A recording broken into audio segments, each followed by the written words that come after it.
Ypsilanti Township's West Willow neighborhood is a melting pot when it comes to diversity, as it is one of the largest neighborhoods in Washtenaw County. But the neighborhood's dark past was recently brought to light after documents showed how racism played a part in who could own a home in the area. 7 Action News reporter Tiara Braddock is there talking to residents about how they are moving forward, and a law student whose program discovered the neighborhood's painful past.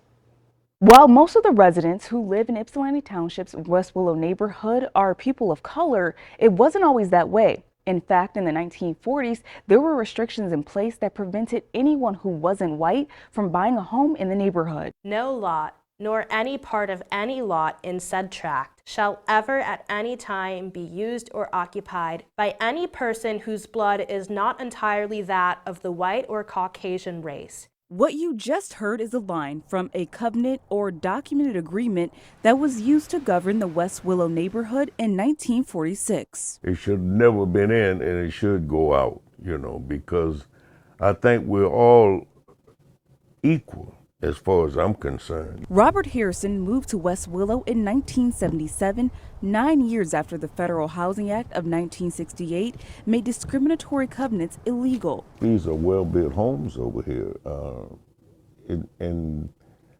even if they was built for just white people only, they was good.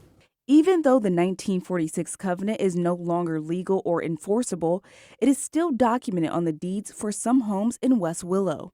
Accepting that a person or persons not of the white or Caucasian race may be kept thereon strictly in the capacity of a domestic servant or servants of any white or Caucasian resident. As soon as, they made it illegal, that should have been erased from all documents. Joanne McCullum has lived in West Willow for 30 years, and she's the president of the new West Willow Neighborhood Association.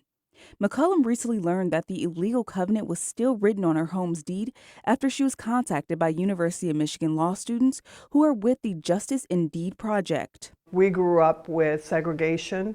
We grew up with you can't live in a certain place because of your skin color. So it just reminded me of the blatant racism that went on in that time. Justice in Deed has been working with residents of West Willow to make them aware of the covenant. If 50% of homeowners in West Willow agree to repeal the covenant, it will be taken out of the deeds. I also want to note that it's not any sort of goal of erasing history, but rather making it so people feel welcome where they live. Arama Apieje Danka is with Justice in Deed. For the past few years, the program has identified over 120 neighborhoods in Washtenaw County with racially restrictive covenants.